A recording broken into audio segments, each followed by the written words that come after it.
Hi everyone, for those in English speaking language, please click the timestamp in the comment section below. Thank you so much.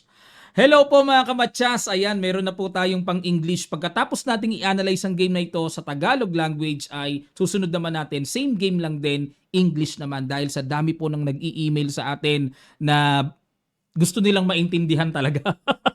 Dugo-dugo ilong nila sa Tagalog natin pero aliw na aliw daw po sila sa ginagawa nating pag-a-analyze kahit mga foreigners. Kaya baka pwede raw pagbigyan, right after daw na ma-analyze in Tagalog, English naman. Willing sila na tumalon doon sa timestamp na yon. Ang galing ano? Okay po, kaya sana ay panibagong setup po ito. Pero syempre, pasada muna tayo sa ating native language, Tagalog muna. At itong i-analyze natin ay ang kahuli-hulihang tiebreaker game na kung saan ay nagka-knockoutan na sila MVL and Pragnananda dito po sa ongoing Grand Chess Tour Finals na kung saan talagang big time po ang magcha-champion dito. Apat lang sila, MVL, Prag, Levon Aronian, and Caruana. Swerte nitong apat na to. Biruin nyo kahit pinakakulelat ha, $40,000 pa. Kulelat na yon sa apat na yon ha. O grabe, tindi. At dito po nagka-knockoutan na. Kung sino manalo dito ay susulong sa finals. Okay? At may makakalaban din na nanalo kay Levon Aronian at Caruana. Okay po? So, ang time control nila dito ay 5 minutes plus 2 seconds increment. Ang ginawa ni Prag ay nag-D4. Knight F6 MBL. Nag-Bishop G5, tinirahan ng Trompovsky attack. At nag-D5, relax lang si MBL, nag-Knight D2, E6, at dito po ikinumberte ni Prag sa French defense burn variation, classical. Grabe, from Trompovsky napunta sa road ng French, kaya dapat po alam natin yung mga transpositions, yung mga transitions ng opening to different openings. May mga ganun talaga eh. O kagaya nito, French na ang labanan. Nag-Bishop E7 para sanggahin ang pressure ng pin at kinapture lang po ang knight, capture, develop ang knight at nag-castling at nag-Queen E2. Ayan, interesting blitz variation ni Prag. Dito po kasi normally ang ginagawa ay Bishop D3 tapos magka-castling. Nilagyan ko na po ng arrow. Pero itong Queen E2, interesting din ito dahil blitz ito. Tandaan nyo po sa bawat opening, meron silang preparasyon pang long game, pang rapid, at pang blitz. Iba-iba yan. Iba-iba ang timpla niyan. Kaya ito, hindi masasabing bad move kasi nasa blitz naman. Interesting blitz variation yan. Maaring kaya tinakpan po ang bishop sa F1. Ang gusto ni Prag mag-G3, bishop G2. Diyan niya ikokontrol ang diagonal. Tapos, magka-castling queenside kagad ng mabilis. At binasag kagad ni MVL ang gitna at nag-castling queenside. Kinapture and rook takes d4. Ayan. At dito po mga kamatsas nagkaroon na ng novelty. Dahil nakatala pa sa recorded database ng chess.com, knight takes d4 ang ginawa at may tumira po ng queen e4. Yan ang mga nakatalang recorded pa sa position na to. Pero itong rook takes d4, totally, completely new game mga kamatsas. Talagang wala na sa libro. Pero nagpatempo. Kapansin-pansin, parang natempohan lang. Rook D2 at nag-E5 para bukod sa kinokontrol ang D4 square ay pakawalan din ang development ng light square bishop. Nag-Queen E3, ganun din naman para mailabas na ito. At nag-Bishop F5, nag-Bishop C4, nag-Rook C8, ayun, pressure sa C5, nag-Bishop B3 at nag-Rook D8. Napakaganda po ng latag dito ni MBL. Aktibo lahat ang pyesa, walang nakatenga. At nag-Rook D1, exchange at nag-H6 para ayun, pasingaw lang. At nag-H3, nag-G5. Aba, hindi lang basta pasingaw. Kundi, gusto rin ni MVL na mag-create ng atake sa king side. Ang tapang. Nag-A3 para walang knight B4 mamaya, pamigil lang. At dito nag-king G7 at nag-bishop A4. Okay. Threatening, capturing yung knight and then babagsak yung pawn sa E5. Ini-4 na ni MBL. Siyempre, kailangan niyang pangalagaan yung pawn na yan. Lamang tiyan din yan, ika nga. Kinapture na yung knight at kinapture ng pawn. Interesting Knight D4 at nag-bishop G6 at nag-knight B3 para pigilan naman yung paparating na C5 kasi magsi-C5 ang black, atake Nag-rook C7, Okay, para ayun, naka-threat din kasi yung pawn A7, depensa, at nag-knight C5. Okay? Mukhang maganda po sa akin kung ako lang ang tatanungin nyo na pupugian ako sa knight na to, may threat pa sa pawn E4. Pero akalain nyo, yung tira na yan ay binad mo ba ng computer? Ano? Ayan na naman yung ano, narinig na naman natin. Ang tamang tira daw ay knight A5. Ayun. Naku, parang ang layo sa tugtugan. Ang layo, oh. Siguro magmamaneuver dito. Tapos pag naka knight C4 na, may mga ganon.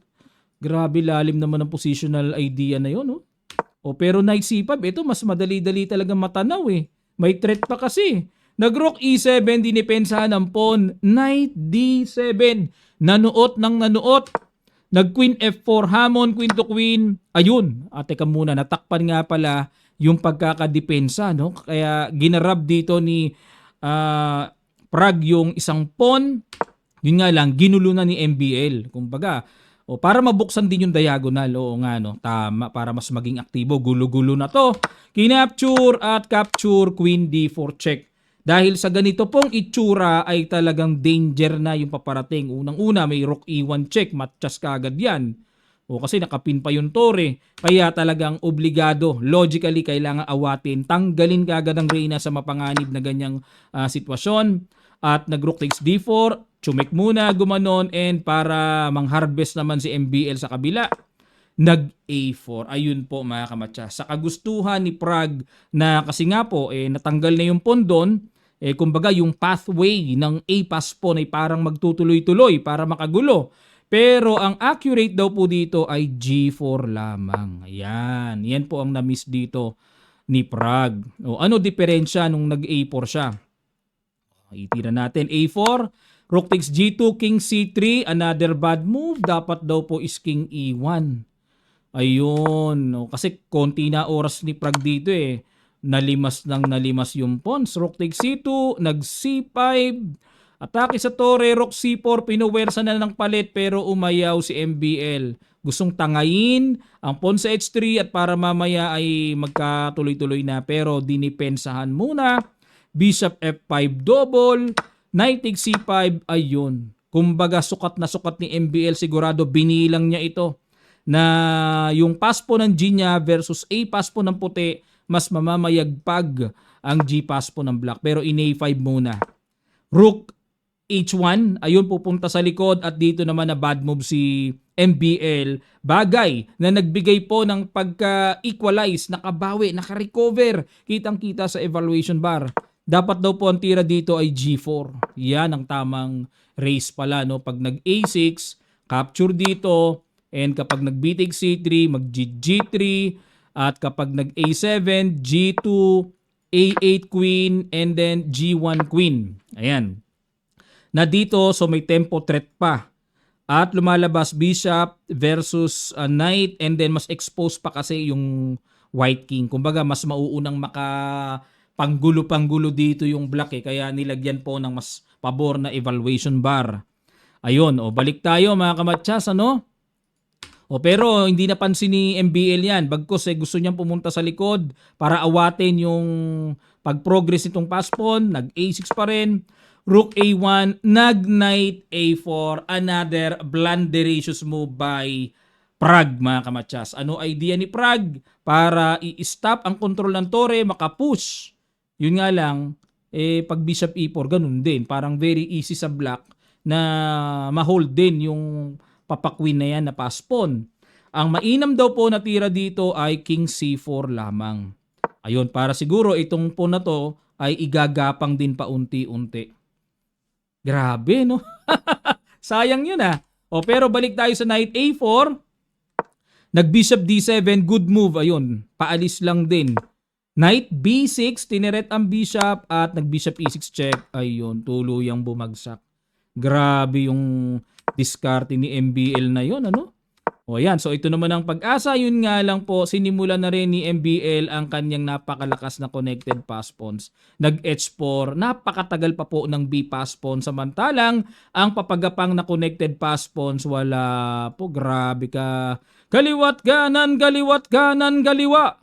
Kaliwa. Grabe. Grabe ang marcha niyan. At yung B-Pass po ni napakalayo pa po sa katotohanan na makakapromote yan at niresign na po dito ni Prague. Sa makatuwid, ang dumiretso po sa pinale ay si MVL. Yan. At pipili naman po tayo no sa mga susunod nating upload sa laro naman between Caruana and Levon Aronian. Ano ba nangyari sa kanilang semis at sino ang makakaharap ni MVL for finals? Caruana ba o Levon Aronian? Yan po ang ating i-analyze at i-upload sa ating susunod na video mga kamatsas. Ayan, maraming salamat po sa inyong panonood at isusunod naman natin ang in English language.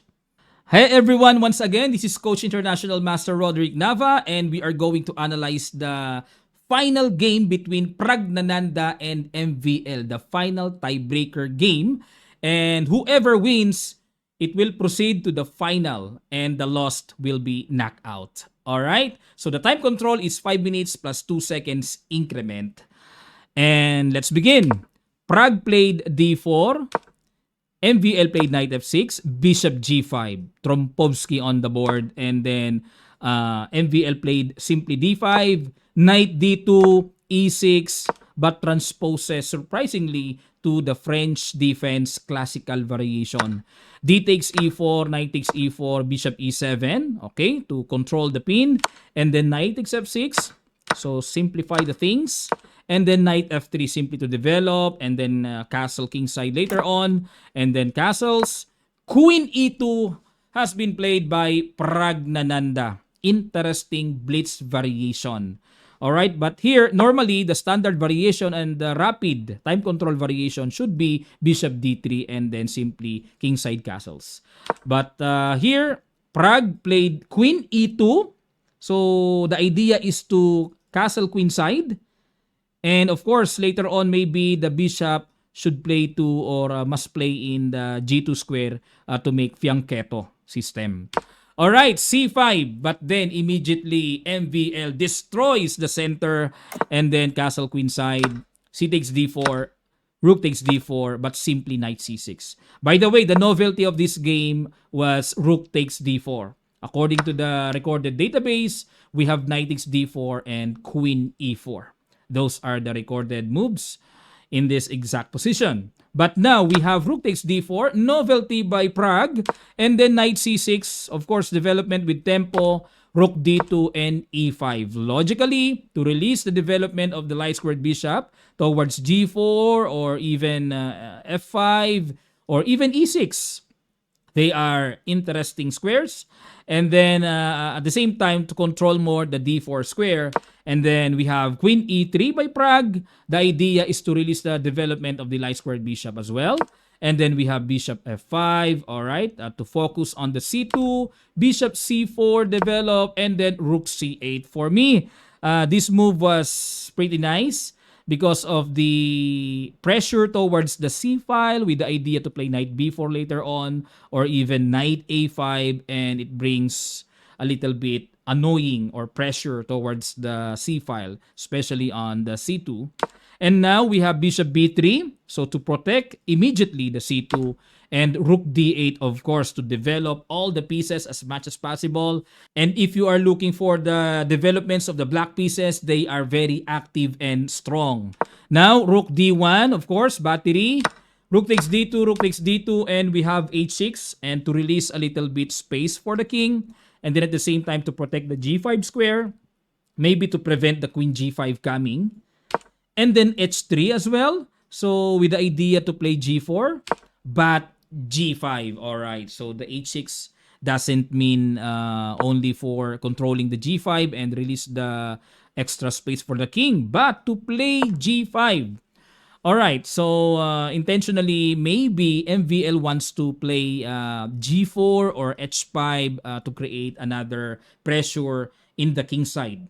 So at the same time, because he already built the c file, queen side pressure. Okay, so you know, king side and queen side pressure. Now we have a3 to prevent knight b4, and then at the same time, maybe after knight a5, then simply bishop a2, and then king g7 to avoid the pressure towards that diagonal. Towards f7, of course, and then we have bishop a4. Simply the idea is to take the knight and then we have queen takes e5 coming. So of course, black has to protect the pawn, so he pushes the pawn e4, and then, all right, bishop took the knight, b takes c6, interesting, and then knight d4, and simply bishop g6. Now knight b3 to prevent the coming c5 of MVL. And now rook c7 to protect the a7 because it's hanging, and knight c5. All right, so in my viewpoint, this knight c5 looks very solid because of threatening the pawn on e4, and then at the same time to strengthen the knight at the more number of squares than b3. Of course, knight c5 controls 8 squares. But according to the Stockfish computer engine, better was knight a5. Okay, maybe with the idea of maneuvering to c4 square, and then after that, rook d6. Yeah, so something like that. But let's proceed with knight c5, threatening the pawn e4, and then we have rook e7, of course, to protect the e4, and knight d7. Threatens the queen, and then at the same time, to disconnect the rook of protecting the a7. So queen f4, and then queen takes a7. So at this point, Prague gets the pawn up advantage, and now e3. So at this point, no time for MVL to play some positional and sleepy moves or slow moves. He has to gamble the position as much as possible. F takes e3, rook takes e3. But yeah, Praggnanandhaa found the best queen d4 to eliminate the queen, of course. Very dangerous with the queen. So queen takes d4, rook takes d4, rook e1 checking d2, and then rook g1. So threatening the pawn. But here, sadly, Prague played the blundered move a4. Okay, so he doesn't care about his g2. But according to computer, he has to play g4 first. Okay, and then after rook g2 check, and then king e1. So for example, rook takes c2, and then simply rook d2. Okay, so look at the kingside pawn structure. So it controls the kingside, black's kingside pawn structure as well. And then later on to move slowly the a pass pawn. So that's the accurate plan. But, all right, so Prague played a4, rook takes g2 check, king c3, another bad move, rook takes c2, then king a4, and then c5, okay, to attack the rook. And now rook c4 and rook h3. So MVL wants to take the pawn on h3 so that he can march his strong g and h pass pawns. Now rook c3 to protect the h3 first. And then we have bishop f5, double attack, knight takes c5, and rook takes h3. So of course, MVL is totally calculated everything before he played rook takes h3. Who will win the race of g pass pawn versus the a pass pawn? Okay? And then here, Prague played a5. So, but then, let us see the view of rook takes h3, bishop takes h3, and for example, a5, then we have bishop g2. So the idea is to protect the a8 square immediately, and then after a6 and then h5. Okay. So that's the plan. With the idea to play h4, h3, h2, and the knight is impossible to prevent the coming promotion, I think, at this point. So very easy to understand. All right, let's go back with a5, and then we have rook h1 by MVL. So the idea is to play rook a1 to prevent the coming progress of the a pass pawn. But according to computer, accurate move was g4. Okay, and then after a6, then simply rook takes c3, b takes c3, and then g3. And then after a7, g2, a8 queen, and then g1 queen with the tempo attack towards the knight. And at the same time, look at the exposure king at b3. So we have queen b1. Yeah. So in general, black has more possibility to attack than the white towards the black king. Okay?